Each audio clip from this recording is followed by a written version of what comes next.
Welcome to Powerful Women Off the Record, where real women talk about what it takes to remain authentic while leading in a complex world.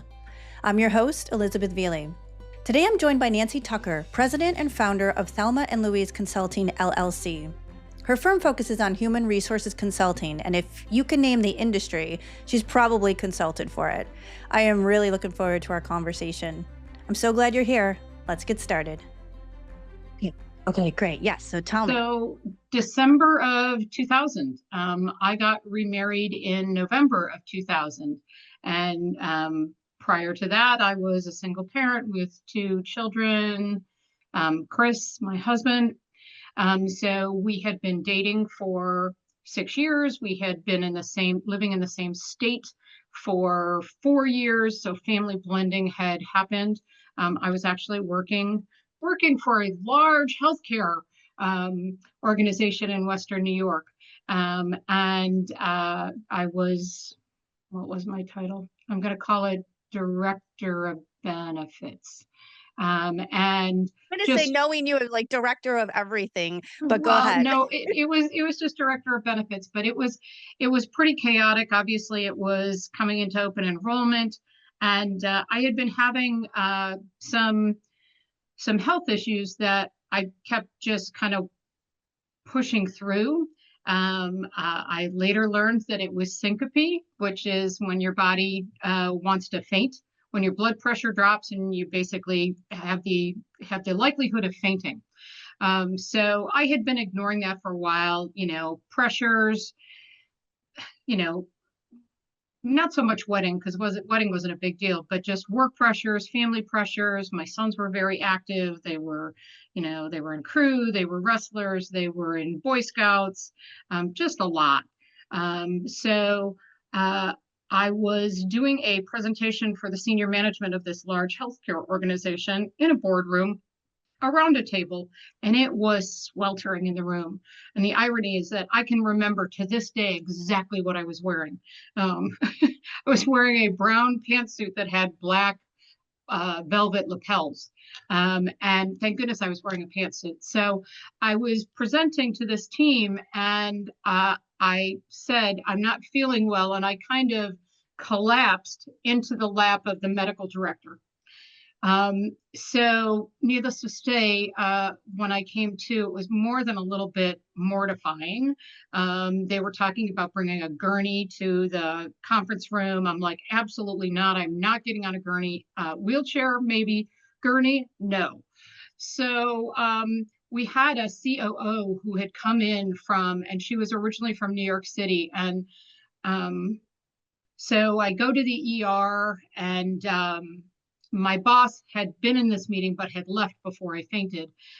She comes down to see me, and she brings me a bag of M&Ms. And she says, what happened? And I said, well, it was really warm in there. I didn't eat breakfast this morning. I certainly didn't want to say, no, I've been having these health issues that I've been powering through because I had to. So I end up, my husband and my father-in-law have to come to the hospital because they won't let me drive. My car's a stick shift, so my father-in-law had to come because Chris had to drive my car home. My two sons were meanwhile taking bets whether I was going to work the next day, which kind of gives you the backstory. Yeah. They know the work ethic. So I get home, I call my boss to tell her what happened. I was told to take the next day off. I still, had a whole ton of stuff to do, but it was kind of that moment where I said, you know what, no job is worth this. And certainly, I like to push the edges, and kind of knowing me, I had these symptoms prior to this, and I believe it was a combination of lack of sleep, stress, just everything in life, because my job, I didn't have enough support or the right support in my position. And, I would basically, drop the kids off at school, go to work until 5 or 6, pick them up, go to their evening activities, come home, make dinner, I mean, they were pretty self-sufficient at that point, but you still want to be somewhat present for your children. Be present with them until they go to bed, and then I'd work for a couple of hours, and then I'd start all over again, getting up at like 5 o'clock in the morning, working a couple of hours before I started the regular daily routine. So clearly, I was, as we like to say, burning the candle at both ends and kind of in the middle. So, after that, I put some boundaries on there, and I've tried to, as I've worked with other moms, females, typically it's females. And this is going to sound sexist, but I think men have a better ability to kind of draw their limits and not overextend themselves. Whereas I think as we are nurturers, we're going to give our all to all of the factors in our life. So, but I did start to put some boundaries on, and I've told that story to other women that I feared were going to burn out because, Yeah. whether they had children or not, just because of, the things that they needed to take care of, whether it was family members, pets, partners, plus the job, that that was my biggest fear is that. And it took me about a little over a year and a half from that episode, but I started looking for other opportunities, and I did ultimately leave that organization. And this is kind of the proof in the pudding, because I remember the person that they hired who, I sat in on the interviews and so forth, and I explained to her what it was. And she called me several months after I had left, and she said, I told them that if they expect me to do what you did, they need to pay me twice as much and call you back, because there's no way that one person should be tasked with this. Yeah. So, Yeah. And so your body had been like you already knew that on some level, right? But you oh were yeah, powering through.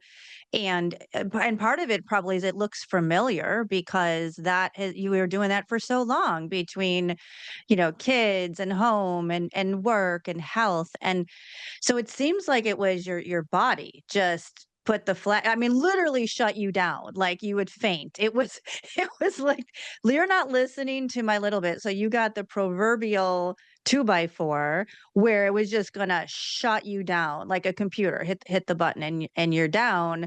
And and so then you finally listened, right? And it's like, don't I wish we could get to the us in the past and the women coming up to listen to the whispers before the 2 by 4. But man, I don't know if anyone could have told me. I don't know if I would have listened to anyone because like you said, we're nurturers, so I didn't see another option. Like, who's gonna do it, right, right. Well, right? and it's interesting because my son is the pilot, so his schedule is wonky. I mean, he could be gone for 4 days at a time. He could be home for 7. And I know that their dynamic in their household is such that, he does a lot of the cooking because he likes to eat healthy, as does she. But he likes to cook. He likes to eat healthy. So basically, he does a lot of the cooking, and he'll cook enough for them to kind of tide them over while he's on the road. He's been jokingly told Well, that that's beautiful. We he all need someone like your son. well, he's been told that he looks like a flight attendant because evidently the flight attendants carry lots of things with them, but he packs a cooler with him to take on the road with him. Wow. And so that, he can eat healthy. And so it's kind of interesting, but he and his wife, he is very good about telling his wife, okay, you need a break. I know that, it's been a lot. So he sent her to Cancun. His father had a friend who had a ski trip in Whitefish in Montana, and it was a week fully paid. He went out for the first 3 days, and then he came home and she went out for 3 days. So, I mean, and I kind of was the gap person helping with the Yeah. kids for one Yeah. day. But, I truly, I don't know that that is the norm. I'm guessing it's probably not. I think about my other son and daughter-in-law, and they're like together all the time. Yeah, I mean, I think that with mental health during COVID and post-COVID being much more an open topic for discussion, and our mental health, just being free to talk about people and how, not in a good place, need to do something different, need to change something. I think that, hopefully this next generation is more attuned to their personal needs, because, and I can't tell you how many people I have told this to, even though I wish somebody would have told it to me more forceful back in the day, which is that it's not just because my son's a pilot. You can't help others unless you're helping yourself. So you need to put your oxygen mask on first before you try to help others. And I use that phrase, and I think about it often, even for myself, that you're right. We can't be any good to our families or our friends or our colleagues if we're not in a good space ourselves. It's gonna rub off regardless Right. of whether how Right. much we might try to hide it. So Yes, that's yes. that's We kind of think my we're like Wonder Woman and it still happens, right? So you talked about trips and getting away, and I told you I was gonna ask you to talk about this. So you quite a while ago committed to an annual road trip on your is it do you go on your by yourself? Do you go with a friend? Tell me about it. both. It actually started out every other year. 2011 was the first trip. We called it Thelma and Louise. My good friend Karen, may she rest in peace. We planned that trip for a full year, and it was to celebrate her oldest and my youngest, who were best friends, graduating from college. So we planned it. We were gone for 2 weeks and 3 weekends. We did about 7,500 miles, and we had a ball. And there's a blog out there in cyberspace of what we did, but it was very cool. And her comment I was, call it 7,500 miles and twice as many memories, and it truly was. And so I kind of said to myself, I would like to do this again. So I started doing it every other year because, at that point, having 2 weeks of vacation or 2 weeks of time on the road where you were working sporadically, because, heaven forbid in the jobs I've been in that I was able to take 2 weeks off, fully off. It just didn't happen. I've had starting in 2023, I went to every year. So because my thought is, Karen, Thelma 1, passed away suddenly of a heart attack in 2019. Oh And, my gosh. I decided at that point life was too short, and I said to my husband, we need to make some plans, because I don't. Karen and I had oftentimes joked that our high stress jobs were going to kill us, and unfortunately hers did, and I didn't want to follow that path. As much as I look forward to seeing her again in the afterlife, I don't want to rush to get there. Yeah. So, some changes were made, and that's actually why, starting in January of 2023, I started coming to Florida. We no longer, rented our place, and, I could just being in sunshine and blue sky and warm weather where you can get out and walk and swim and, be in nature pretty much 24/7 if you wanted, beats. And I love my house on Lake Erie, and I do enjoy watching the storms roll in, but Buffalo is gray for, from like October to April. And that I felt was affecting my mental health. So made the pre-plans to actually stop renting this place and start staying here. Fortunately, my son being a pilot, I can go back and forth to Buffalo when I need to. But the road trips have turned out to be like, even on a bad day, I know that I'm only 11 and a half months away from serenity. And it's kind of ironic because my son, the pilot, has a blog called Serenity Through Sweat. Um, Oh, so, interesting. yeah, but the trips, I've done 2 completely solo trips. That was in 15 and 17. I've had the trips have been as short as call it 17 days and as long as 28. Wow. And miles and fun times and bonding with girlfriends, because I think, quite honestly, if not for our girlfriends, we would be insane. um, and it is their friendship and camaraderie and support that kind of keeps us going. And every trip is different. You learn a lot about somebody when you spend almost 24/7 together for extended periods of time. Like one of the gals that went on this trip with me, we worked together and we've known each other for over 30 years. Wow. We worked together back in Cleveland.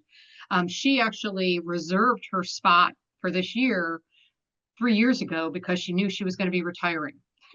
Ah, So it's kind of funny that there's a wait list for Thelmas, but there are some criteria. But we were driving, and she's very religious, and whatever I say, don't take that out of context. So she was listening to a Bible in a Year podcast through her hearing aids on her phone. But she also told me that her husband, when he was raised, you didn't talk in the car. So she and her husband, when they drive together, don't talk.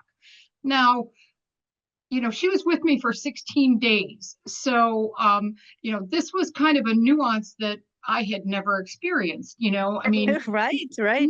not that you expect to talk, all waking hours. There's music, there's, enjoying the scenery and Mother Nature and so forth.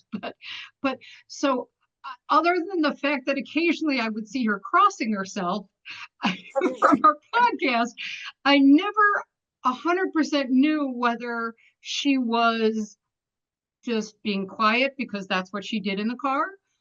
She didn't want to talk. She was listening to her podcast. So it was just a Yeah. different how You do you never know. do. You never know until you travel together. I totally agree. Right. So I Whereas think that's fantastic. Like you have committed to that. It gives what you said about it gives you something to look forward to is priceless. I completely agree. Like I am such a big advocate of booking an annual vacation, and like I normally keep a picture of it on my desk just to remind me, remind my nervous system exactly that we're going to be, we're going to be able to take a break. And I think that's really powerful, right? Because the nervous system, I think, is really little too wired right now with all the data coming at us and information coming at us and EMFs coming at us. I think, we're not paying enough attention to our nervous system and our EMF. And I am fascinated about, the idea of like the snowbird idea, right? Where you live in one home and then you're somewhere else in winter.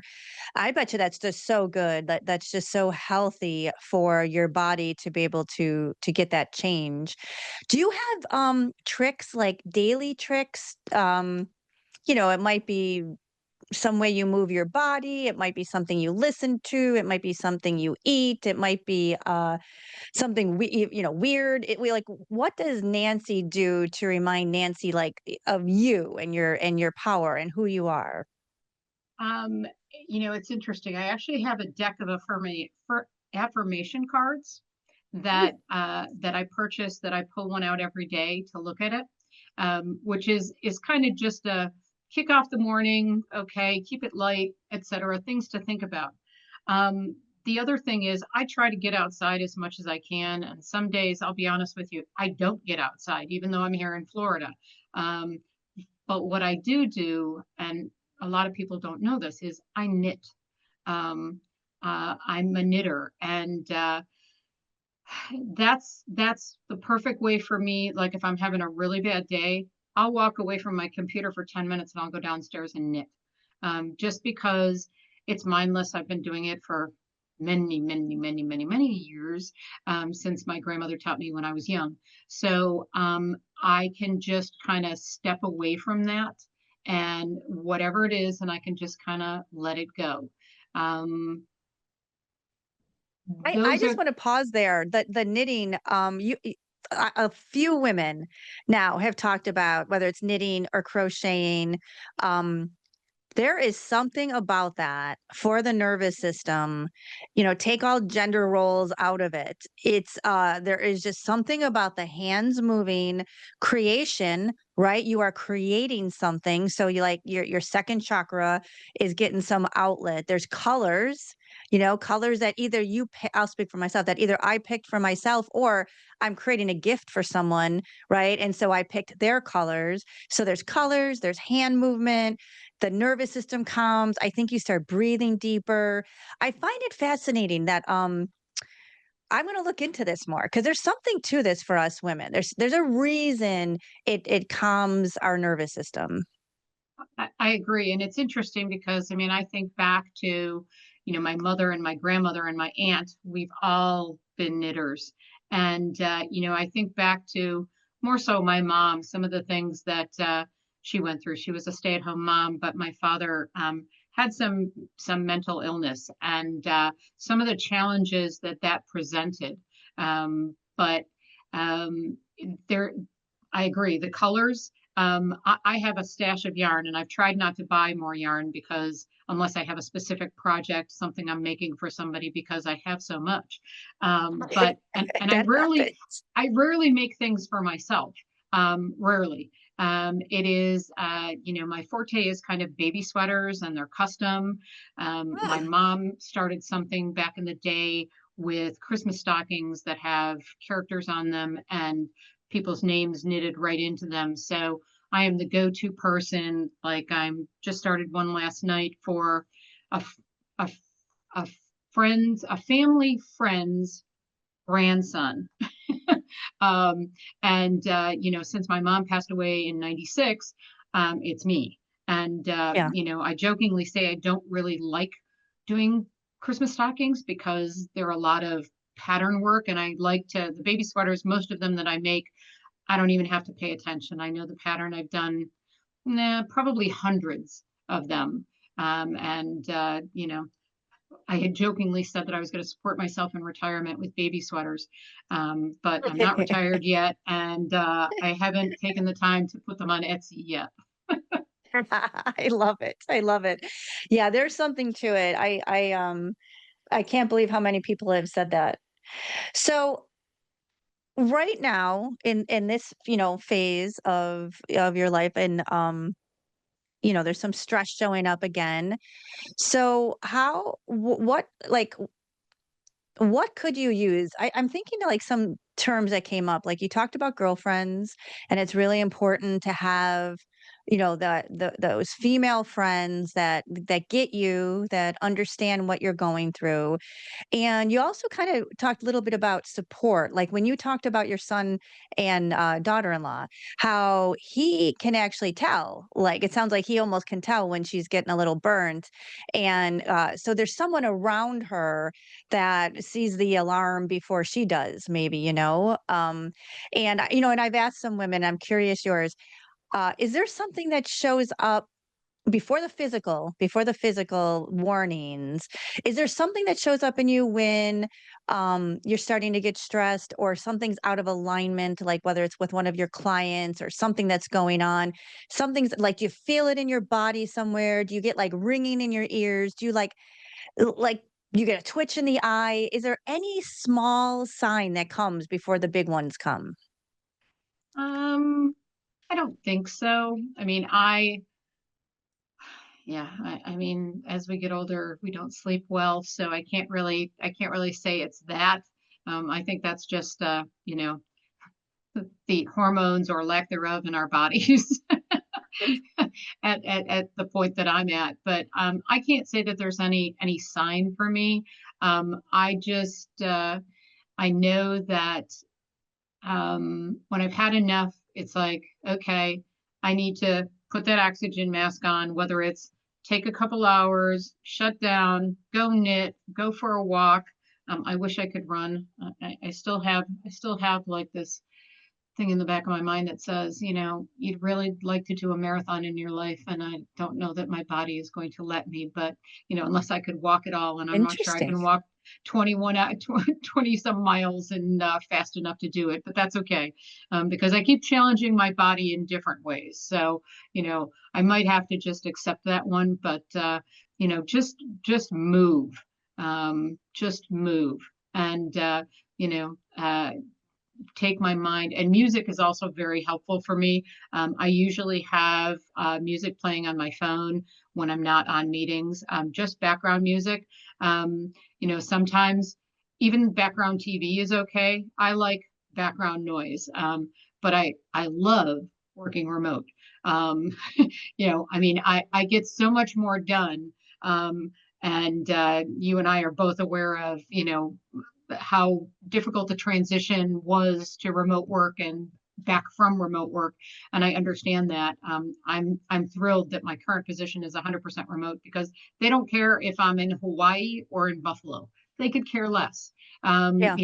As long as I'm meeting my hours and available sometime, they're fine with that. And that allows me the freedom and flexibility. Like, my daughter-in-law and I are supposed to take a trip, probably not until after the first of the year, but go out to my brother's house in Reno to go skiing. My son Ugh. is completely supportive of this. I actually bought a season pass for a ski place in Reno because if I go there 3 times, I will have paid for not only my season pass, but also my Yes. brand new skis. So, Yes. because my old skis, because I hadn't skied in 10 years prior to earlier this year, my old skis are quite antique. So, but to me, it's like, okay, I can go to Reno, I can put in a couple of hours of work. I can, because if I work on Eastern time, that's fine. So I could get up early because I'm awake anyway, do a couple of hours of work and go skiing in the afternoon, and life is all good. Yes, yeah, remote work is a blessing. It's a blessing, and especially for, like, high achievers like you, where it's not like you're not gonna get your work done. I mean, if anything, you probably work too much because there's not that boundary. That's, where the doors are closing. So, yeah, I think remote work has been a blessing. Nancy, thank you so much for this. I'm gonna wind this down real quick, and then I just wanna Okay, talk to you for a second. sure. Is there any last minute words for women coming up? Like you said that you wish somebody would have been stronger to you at. Yeah, put your oxygen mask on first. You've got to take care of yourself. It is so important. Self-care is not selfish. It is self-care, and it should be the number one priority. And everything will fall in place. And sometimes we need to learn to not sweat the little stuff. And I can see that now as a grandmother versus how I would have addressed things as a parent. That okay, your kid doesn't want to eat his dinner. They'll eat when they're hungry. And you can set boundaries around that if you feel you need to, but you know forcing a child to stay at the dinner table longer than they need to is not it's not good for anybody. So pick your battles. I had a saying, and it's not just because I've worked in many healthcare organizations. My threshold now is nobody bled, nobody died. And most things are fixable. They may not be pleasant to fix, but again, put things in perspective. Yeah, I love that. Thank you so much, Nancy. You're welcome. Before we close, I want to sincerely thank you for sharing your time and perspective with us today. These conversations really matter, and I'm grateful for your openness. Thank you so much. You've been listening to Powerful Women Off the Record with Elizabeth Veely. If today's episode resonated, please share it with a woman who needs to hear it. And if it feels aligned, follow the show so you don't miss what's next. Until then, stay sovereign.